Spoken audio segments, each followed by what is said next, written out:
If you work in quality control at a candy factory, you know strict safety regulations come with the job. It's why you partner with Grainger.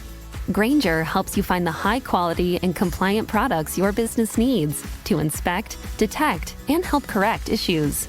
And the sweetest part is, everyone gets a product that's as safe to eat as it is delicious. Call 1-800-GRAINGER, click Grainger.com, or just stop by. Grainger, for the ones who get it done. The CBS Radio Mystery Theater presents...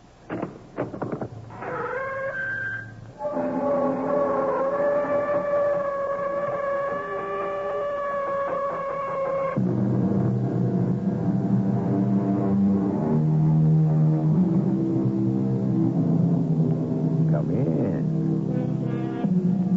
Welcome. I'm E.G. Marshall. I want to tell you a love story of the future. Yes, we have loved in the past, we love today, and we will love 1,000 years from now. This is a strange love story. But think of it this way. A caveman pulling his lady by the hair into his cave could never understand what gentlemen do with their ladies today. And our ladies and gentlemen of today may have trouble understanding how they will treat each other tomorrow. Let's find out. You be the judge whether this is a love story. Dr. Goland, I don't know anything about science, but I hear your specialty is monkeying around with life. My dear Mr. Falcon, I've received the highest awards for my discoveries and techniques in genetic biology, chromatic manipulation, molecular biochemistry. Sure. But could you make a girl? What? Make a girl? That's it.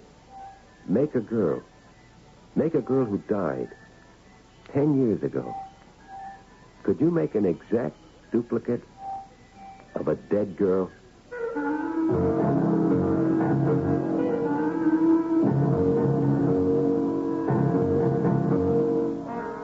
Our mystery drama, One Girl in a Million, was written especially for the Mystery Theater by Alfred Bester and stars Michael Tolan.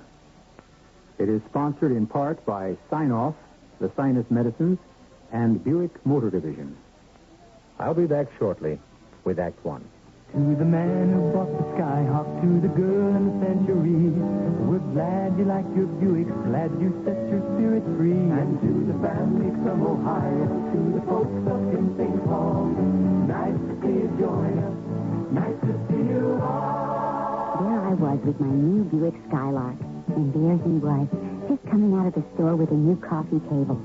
I like your coffee table, I said. I was going to buy one just like it. Thank you, he said. I like your Buick Skylark, too. I was going to buy one just like it. Thank you, I answered. Then he suggested, listen, you like my coffee table and I like your Skylark. Why don't we get married? What can I say? I guess it was love at first view. It's nice to see you join us. We're glad it came to be. Nice to see you join us. Like your spirit free. Buick, dedicated to the free spirit in just about everyone.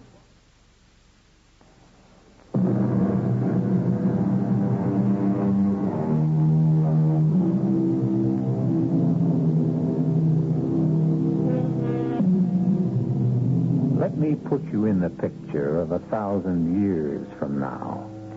Take everything you read about international finance, cartels, monopolies, and multiply them by 1,000 planets.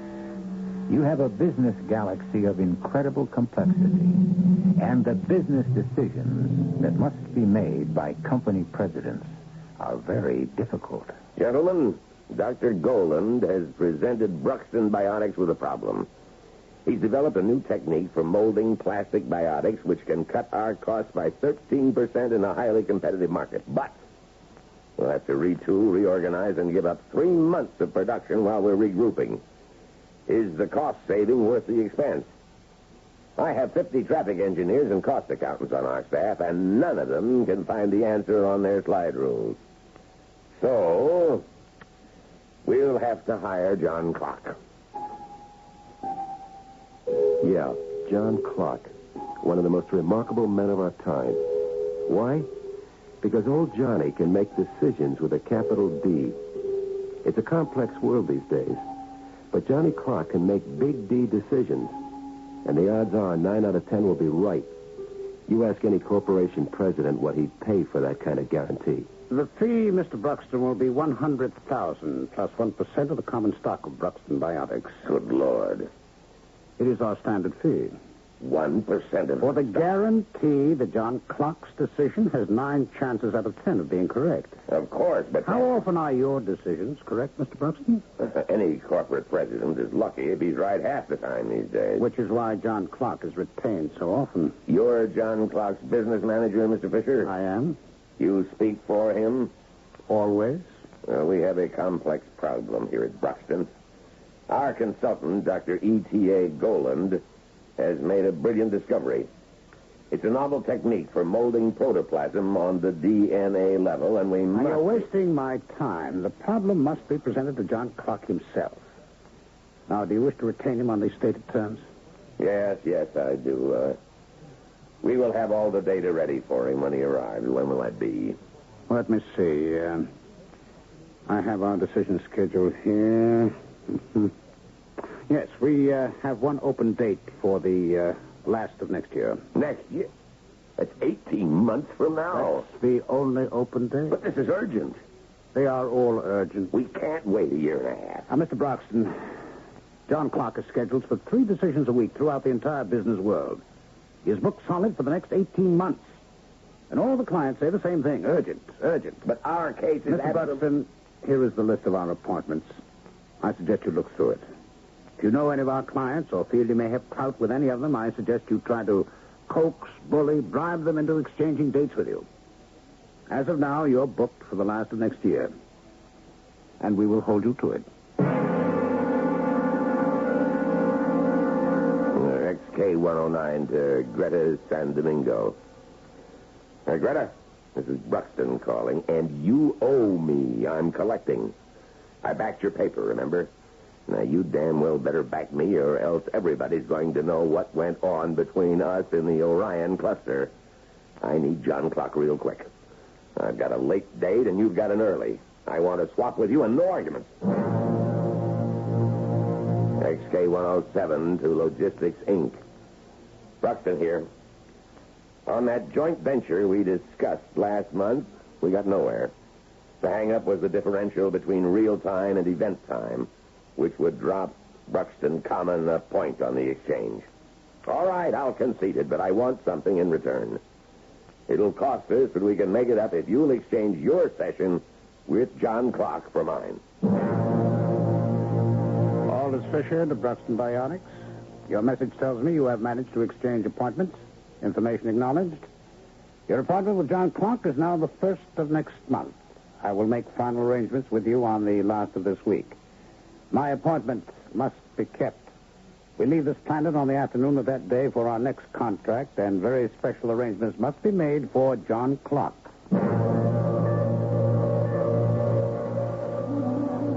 I think I've got your plant layout, Bruxton, pretty well in mind. Now, how many on your security staff? No more than 24, Mr. Fisher. Oh, not nearly enough. We use 10-hour cells for John Clark alone. Good heavens. Now, look, I want your security staked at every entry leading onto the main floor. Strict orders. No one exits or enters without my approval. But why? Our security staff will cover every move Clark makes. Alert your people. You make it sound like we would want to assassinate John Clark. Well, think what you like. Our staff will wear the John Clark OD badge. Tell the people that their orders are to be obeyed without question. Well, this is fantastic, but I'll give the word. All right, and this is most important. I'd say you have some 1,800 working in your plant? 1,937. Any of them named Kruger? Kruger? Kruger. K-R-U-G-E-R. Oh, Fisher, I don't know all their names. I'm only the president. I don't expect you to, but personnel named Kruger cannot be here. Any personnel named Kruger cannot be here. You heard me. No one named Kruger may be inside the Bruxton Biotic plant while John Clark is making his decision. Fisher, I can't understand. I'll put it another way. John Clark must never meet any man named Kruger. Why? I wish I knew. So came the great day, and Bruxton Biotics was wondering, who's this John Clark who earns $15 million a year and owns 1% of 1,000 planets?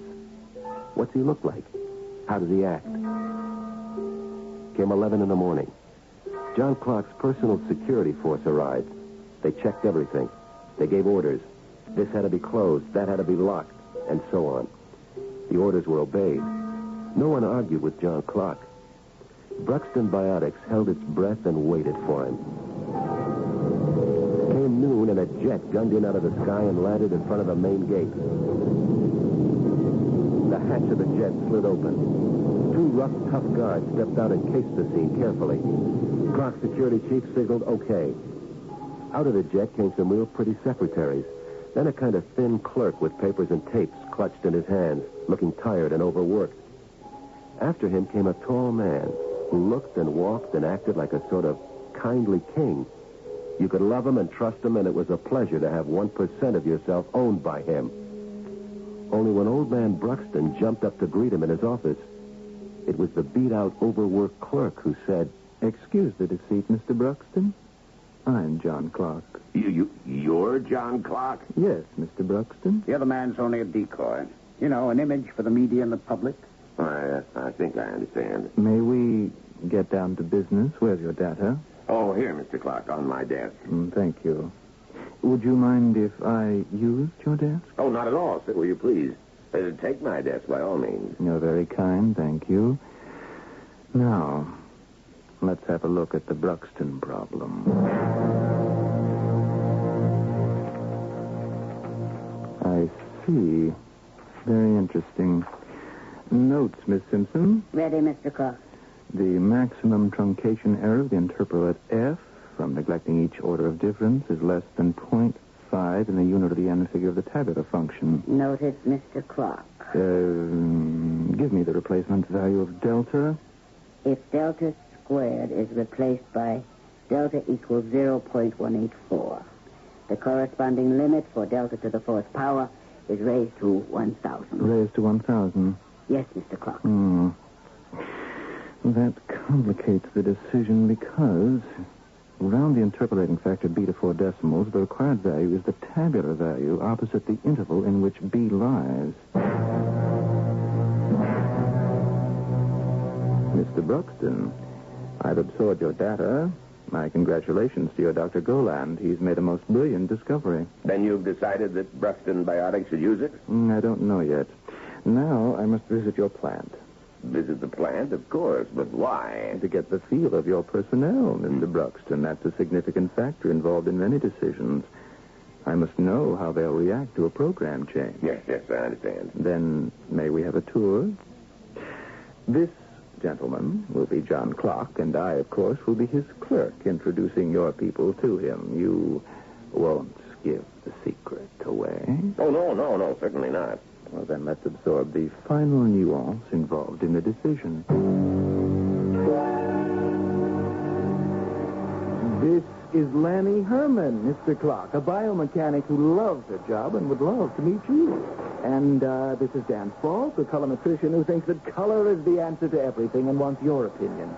And this, Mr. Clark, is one of Dr. E.T.A. Goland's protégés. He's a medical student, and he wants you to tell him whether to give up medicine for pure research here at Bruxton. And this charming lady, what's your name, love? Wants your thumbprint in her autograph album.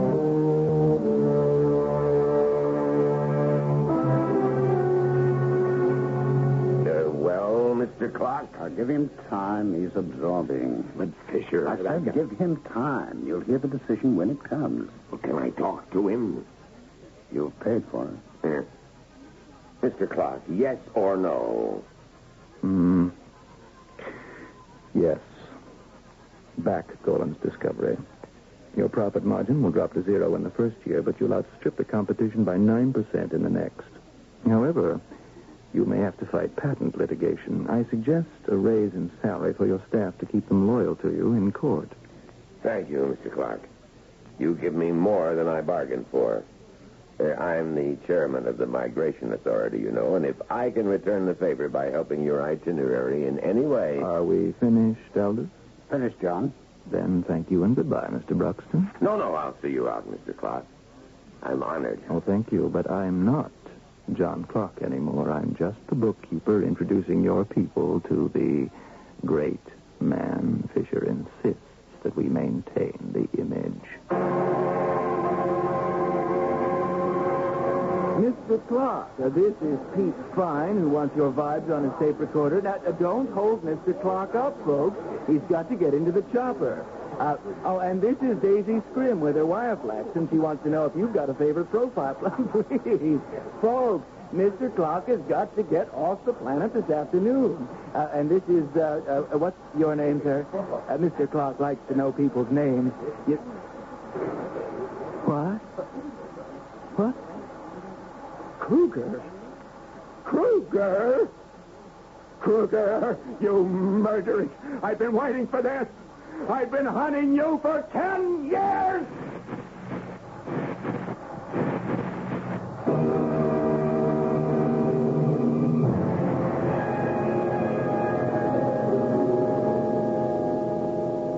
Time stood still. The body crumpled. The clock staff leaped into action. They piled John Clark into the helicopter, which took off and disappeared. The security men quietly vanished. Only Aldous Fisher remained alongside the body in the center of a horrified crowd. "The fool," Fisher said savagely. "We warned him. We warned all the Krugers. All right. Call the police. I shall be back shortly."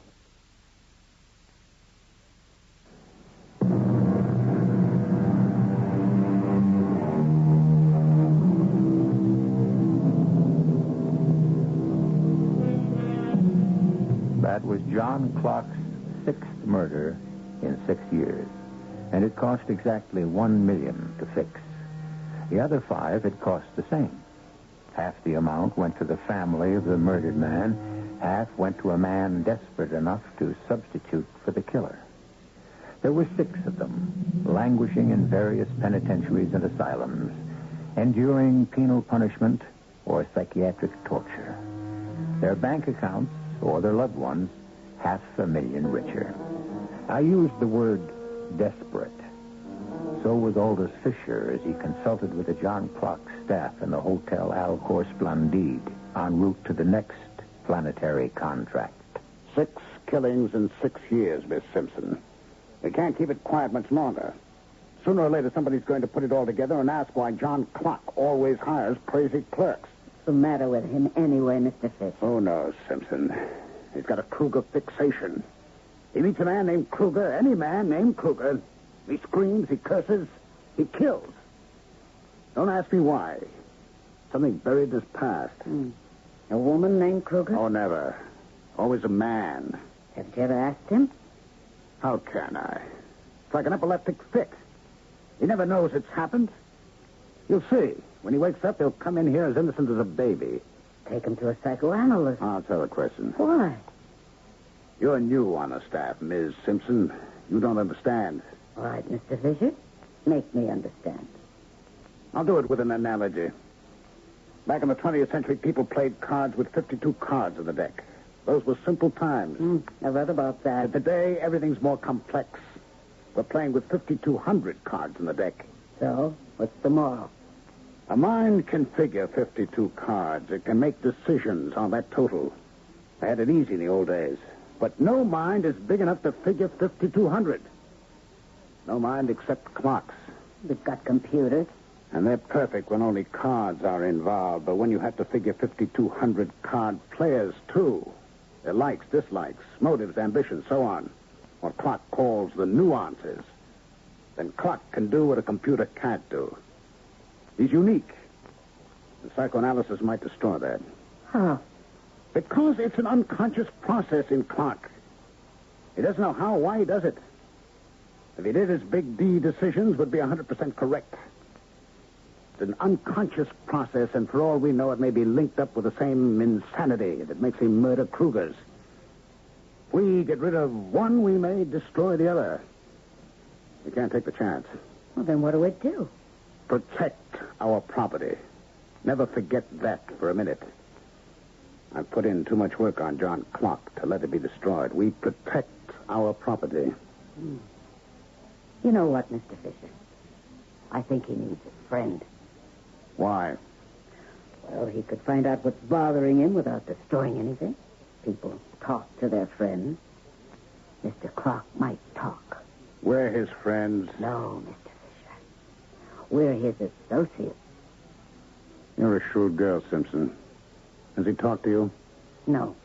Any of the other girls? No, none of us. He's looking for something he never finds. That's all we know. All right. We'll have to hire him a friend. And I'll have to ease off the contract schedule to give the friend a chance to make Clock talk. From now on, we cut the program to one decision a week. Mr. Fisher, that's cutting $5 million a year. It's got to be done. It's cut back now or take a total loss later. We're rich enough to stand it. Yes? Oh, yes. But what are you going to do for a friend? I said we'll hire one. We'll hire the best and give him a proposition he can't refuse. There ain't no such animal. Oh, yes, there is. The friendliest guy in the world. And he's the kind that can never resist the challenge. I'll hook him in on the Clock problem, and I'll get him. Who? Get on the telefax. Tell him to locate Frankie Falcon and put him through. Urgent. Sable Frankie Falcon. Oh, I swoon. You dig, huh? Oh, I saw him fight Longo Jordan. I've seen all his films, and... Oh, you just can't help loving that hunk even when he's beating somebody's brains out. Yes, and he's twice as fatal with women. I'll give him a challenge and a contract he can't resist. He'll be Clock's friend. As soon as John Clock meets him, he'll... Meet who, Elders? Did you have a nice sleep, John? Very nice. Very nice. Whom am I going to meet? A man almost as famous as you are. Oh? Am I supposed to be famous? An all-out heavyweight champion named Frankie Falcon. He badgered us for an introduction to you, and I can't hold him off much longer. Frankie Falcon? Famous? I never heard of him. Sure, he never heard of me. Why should he? Sports were not his thing. Of course, I knew about him. He was real famous. But I got a surprise when I met him.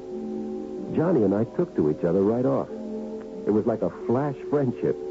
And I said to Fisher, no, it really is like friends with us. I gotta admit, you hooked me with a brand new challenge. And the contract? Now, I just went along with that because it's the only way you feel comfortable. I don't like to make people uncomfortable. You know I don't need the money. The IRS does. Interplanetary revenue takes 70%. They can't take any more. No, I don't need the money. And old Johnny needs me. Somebody's got to try and straighten the poor kid out. Kids? At his age? Age has got nothing to do with it. Anybody in trouble, I feel like it's my kid. Well, it sounds like you think he needs a father. What's the difference? Look, Fisher, I've torn up your check. You tear up the contract. I'm going to straighten out old Johnny on my own because he's a friend. So while John Clock Associates zigzagged from planet to planet, Johnny and I enjoyed ourselves while his decoy gave interviews and posed for pictures.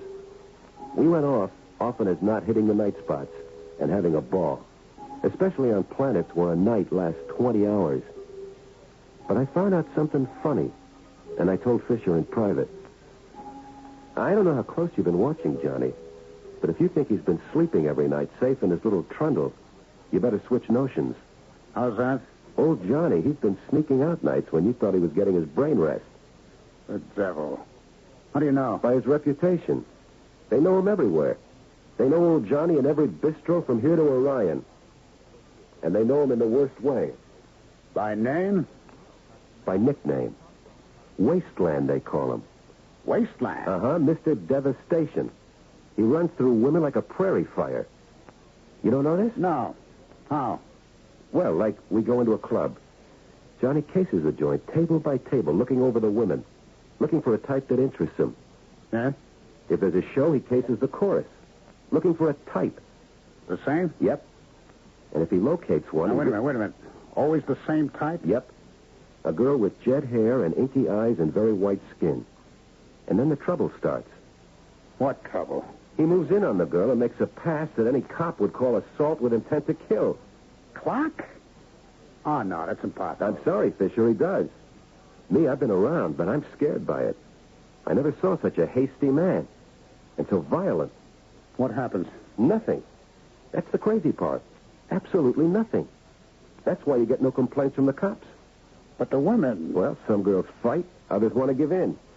But Johnny's never satisfied. He leaves them cold. He pays up like a gent out of his own pocket and moves on. He could have almost any woman agreeable if he'd slow down a little, but he can't. He's driven. By what? I don't know. It's like he's working against time. After Johnny and I were real close friends, he let me come along with him on a crazy treasure hunt. Every time we hit a new planet, he'd go to the Bureau of Vital Statistics, which has got everybody computerized. He'd bribe the chief clerk and give him specifications. Height 5'6", weight 110, hair black, eyes black, bust 34, waist 26, hips 36, size 8. Now, I want the name and address of every girl over 21 who fits these specifications. I'll pay you $100 per name. I tell you, Fisher, that parade of tall, dark girls makes me dizzy. What happens? Same thing as in the clubs. He looks, he talks. And? Nothing. Always nothing. What's he after?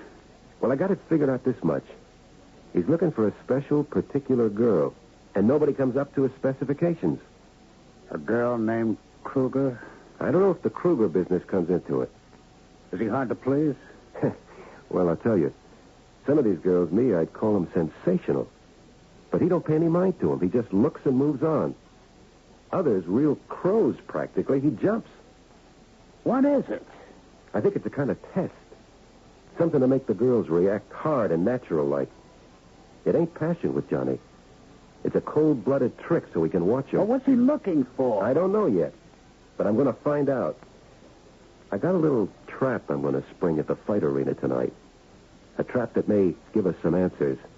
I got all the arrangements set up. I'm taking a chance of getting myself killed. But old Johnny's worth it.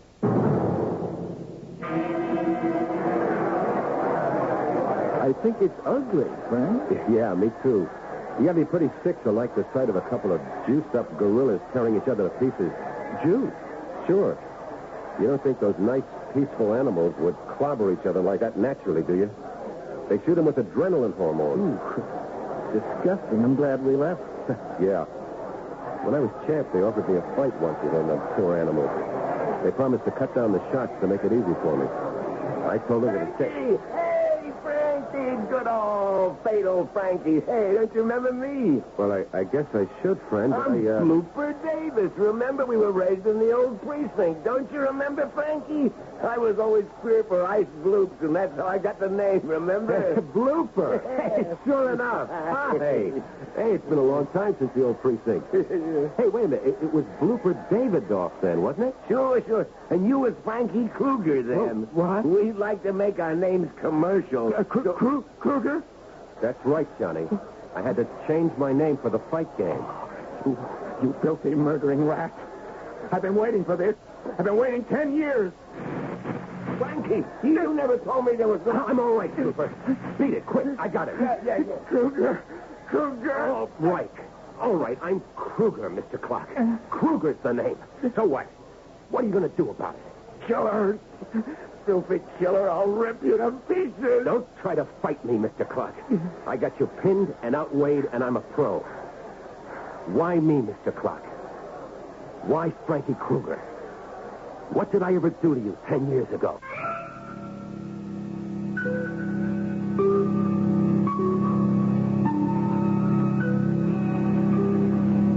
Falcon has John Clark pinned in the stadium corridor while Clark screams and struggles. Now Falcon goes and probes Clark until he gets the story of what happened 10 years ago in hysterical outbursts. Then John Clark faints. We'll hear about that past in Act 3.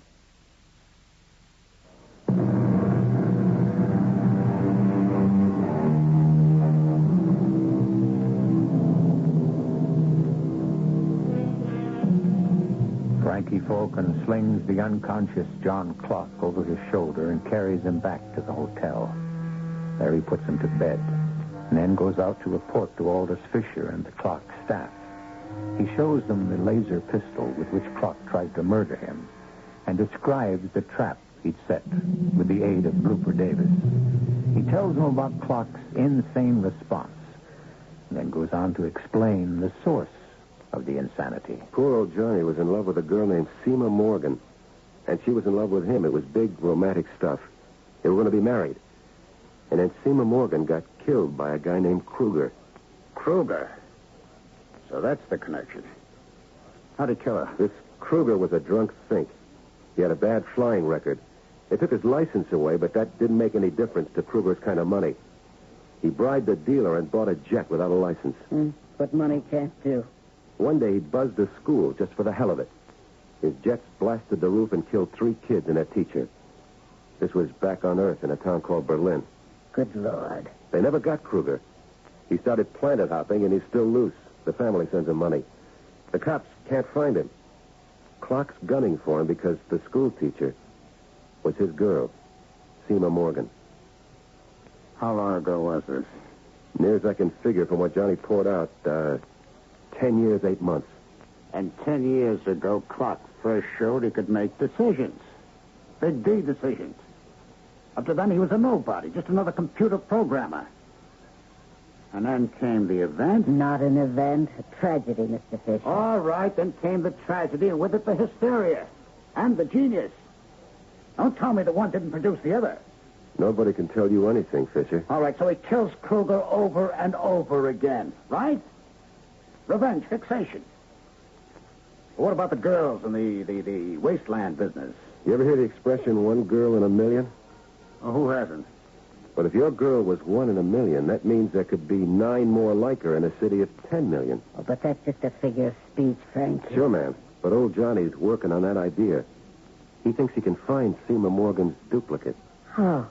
He figures with a population of 1,000 billion today, there's a chance of finding Seema Morgan's duplicate if he just keeps on looking. He thinks the odds are in his favor. Oh, ridiculous. Not to Johnny. He's still in love. He's looking. We got to do something to help him. No. We ought to coax him into believing some girl's the duplicate. We ought to make him fall in love again. No. Why no? Because the moment Clark finds his girl, he heals himself. He stops being the great John Clark, the decider. He turns back into a nobody. What does he care about being great? He wants to be happy. Everybody wants to be happy. Nobody is. Clark's no worse off than any other man. But he's a lot richer. No. We maintain the status quo. Don't you mean you're a lot richer? We maintain the status quo. I think we'd better terminate our contract. We have no further use for your services. Fisher, we terminated when I tore up your check. You're talking to Johnny's friend now. I'm sorry, Falcon, but Clark won't have much time for his friends from now on. I'm stepping up the schedule. You'll never pull it off. I'll see Johnny when and where I please. You want John to see the contract? It's still in my files. I never part with anything. Now, how long do you imagine he'll believe in your friendship after he sees the contract? No, Falcon. You'll see him when and where I please. So it was a Mexican standoff. Clark Associates went into high gear Big D decisions again. They knew now why the Krugers had to be protected. Their man was sick and miserable. But that made no difference to Aldous Fisher. He thought it was a fair price for 1% of the world. Only I had an idea. And I paid a visit to Dr. E.T.A. Goland at Bruxton Biotics. He's the genius who invented new techniques for molding life. But yes, a most ingenious notion. You could duplicate the girl that died 10 years ago? Oh, without any difficulty. She'd look the same? Act the same? Be the same? Up to 95%, plus or minus 0.975. How would you go about it? Oh, complete psychological pattern of the girl in the Centaurus master files. They'll telex a transcript upon formal application and payment of fees. Well, I'll pay it. The modern embalming process, which she is buried, which is 98% perfect.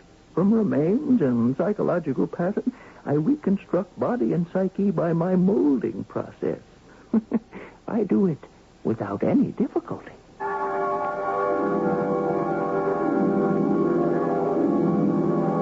heard Jeep coming down toward the school. And then there was a kind of explosion. What happened? Well, that was a while back, Miss Morgan. You know me? Yes, ma'am. Oh, am I in a hospital? What happened? I'm Frankie Falcon, Miss Morgan. A lot's happened, and I'll explain later. But first, I want you to look at me real hard and make up your mind whether you can trust me. Yes, I think I can trust you. No matter what I say, you've got to trust me. No matter what I tell you, you do it. But why? For the sake of Johnny Clark.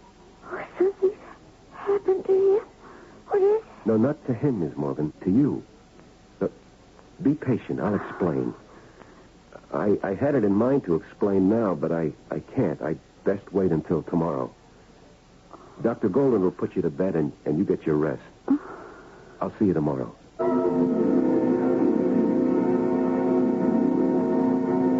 She's asleep, Falcon. Thanks. She is in splendid condition. A beautiful, healthy creature. I'm very proud. You should be. You're a genius. Yeah, of course. But what's disturbing you? Well, I've got to tell her that she's a duplicate 10 years later. Well, she can cope with that. What's bothering you? It shows?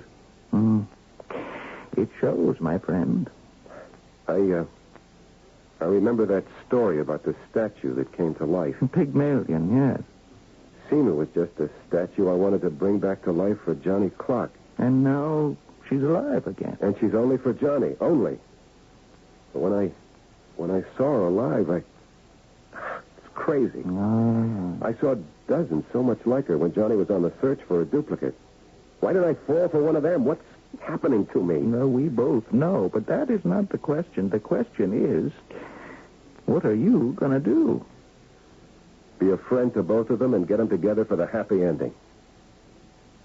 What else can I do?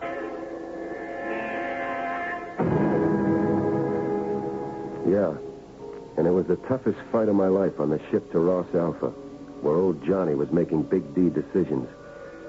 She was so warm and grateful to me. I was talking to some of the passengers. You're famous, aren't you? More notorious, like.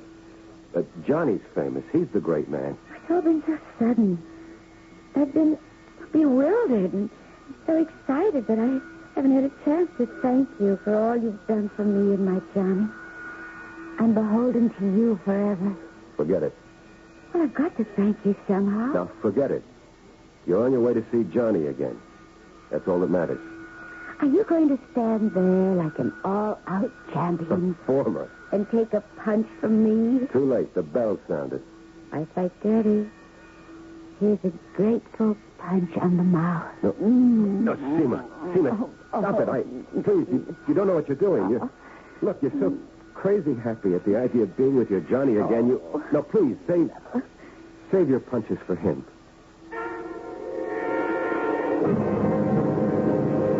So we put down on Ross Alpha with one girl in good condition and me a wreck.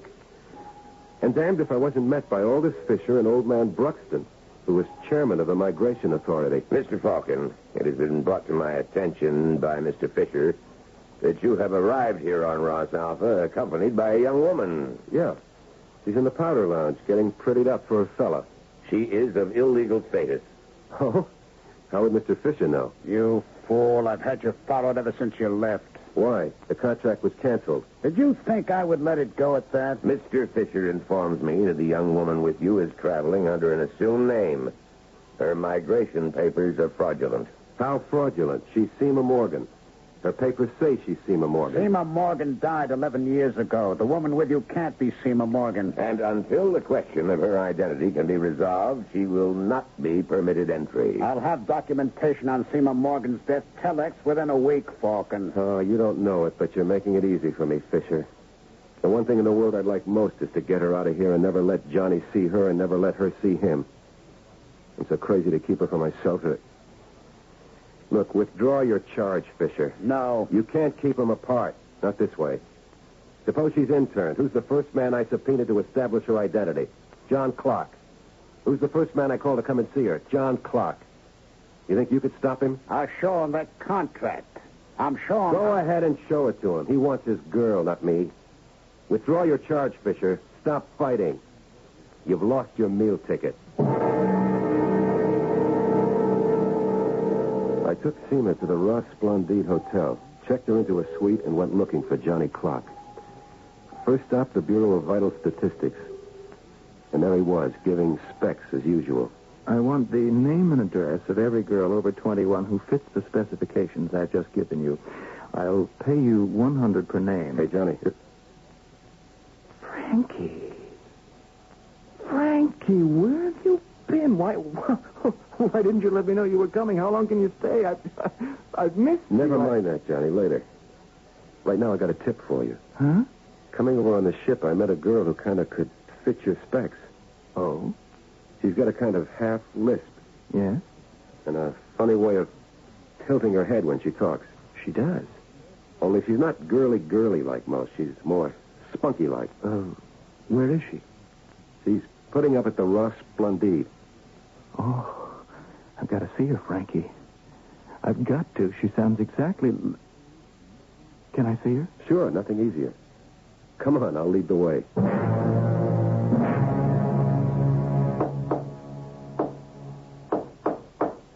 Yes? Who's there? It's me. All clear. Open up. Just a minute. Cheers, Johnny. I think you're going to find what you're looking for. I'll wait outside. Frankie, did you... Good evening. My name is Clark. John Clark.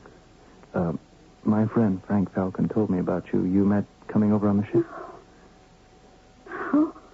You're not... But he did tell you about me. We're old friends. No, but you're not John Clark. Yes, I am. No. My Johnny's young. My Johnny's sweet. You're not Johnny Clark. You're another man who looks like him. Let me go. Let go of me. Are you my Seema? Are you my Seema? Let me feel you and hear you. You're not dead, are you? You come back to me, Seema. Go. No. You're not. You're not. I'm sorry. Please. I'll move on. I won't bother you again. It's all a mistake. You see, I make so many. Look, would 1,000 square? Here, take it. For heaven's sake. Don't. I'm moving on. Seema, are you all right? She's not Seema, Frankie. It's a nice try. And thanks. I'll get out. Sorry, all a mistake. Frankie, my blood. Oh, Frankie, hold me, please.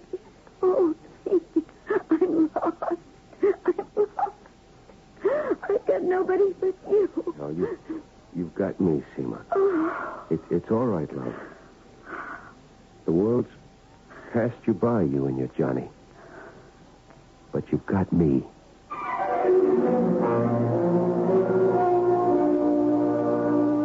Falcon takes a step towards Seema Morgan, then hesitates. He makes a last attempt to quench the love within him for this lovely lost creature, searching for a way to bring her and her Johnny Clark together. Then he loses all control and takes the girl in his arms.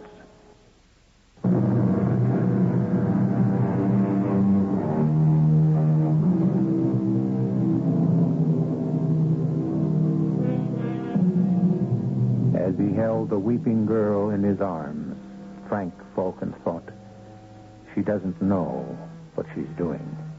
She's so frightened, so afraid of being lost. She's not mine. Not yet. Maybe never. And then, Aldous Fisher's won, and Johnny Clark's lost. Our cast included Michael Tolan, Ralph Bell, Evie Juster, Leon Janney, and Russell Horton. The entire production was under the direction of Hyman Brown. Radio Mystery Theater was sponsored in part by Anheuser-Busch Incorporated, brewers of Budweiser. This is E.G. Marshall inviting you to return to our Mystery Theater for another adventure in the macabre.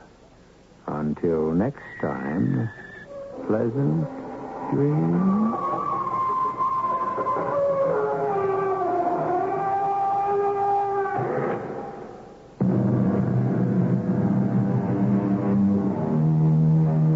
Every year, compliance regulations change thousands of times, and every year ADP makes thousands of seamless platform updates so businesses can focus on everything else, like running their business.